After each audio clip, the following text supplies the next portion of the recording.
Welcome back into the Nebraska Basketball Show. Ben McLaughlin joined again by head coach Fred Hoiberg, brought to you by Bank of the West. Coach, you knew what type of challenge you were going to get with Rutgers. It's no secret what they like to do, bully you around. Let's just start first with the preparation of something like that. There's probably only so much you can do in practice to get ready for what they want to do inside. Yeah, obviously you talk at length about what makes them go, and with Rutgers, the fight starts when that shot goes up, and they're so big, they're so long, and it's all across the board. There's a lot of great bigs in this league, but they've got size and strength at every position, and their plan was to try to pack it in and make shots, and unfortunately they came out. Harper hit 2 right off the bat. That spread us out a little bit, and we went away from what I thought was the plan to at least limit them and slow them down in the red paint area, and they only hit 5 for the game. They only hit 3 more the rest of the game, but those 2 early ones got us spread out a little bit.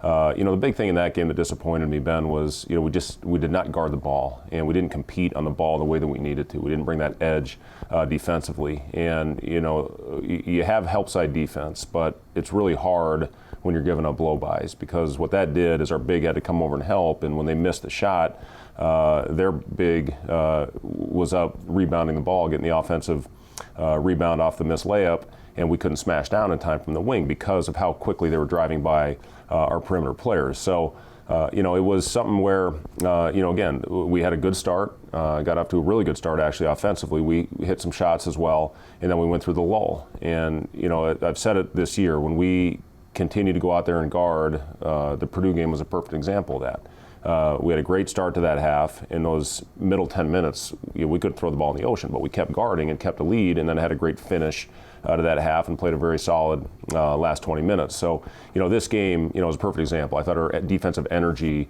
wasn't the same as it had been and what it was against Iowa when that shot wasn't falling. And you got to keep defending through those tough times. How does that affect the offensive side when you're having to expend so much energy and so much physicality on one end of the floor to leak over to the other side? Well, you give them credit. Steve Peichel's done an unbelievable job this year with this Rutgers team. And, what they do, especially when they get a lead, is they come down, they have 2 or 3 dribble handoffs, and then they get into their action. So, they're controlling tempo all of a sudden. They're controlling the pace. And when you're taking the ball out of the net, for the majority of the night, we're not getting out in transition, and that's when we're at our best, when we can throw ahead and we can attack the rim before the defense gets set. They're just, they're very good defensively in the half court, and we just did not get enough transition opportunities because we couldn't string together consecutive stops. Response then afterwards, the mood in the locker room I'm sure wasn't great after like a game like that, but you have to pick yourself up pretty quickly in this league. You do. You have to, go. It's got to bother you first, and we had a really lengthy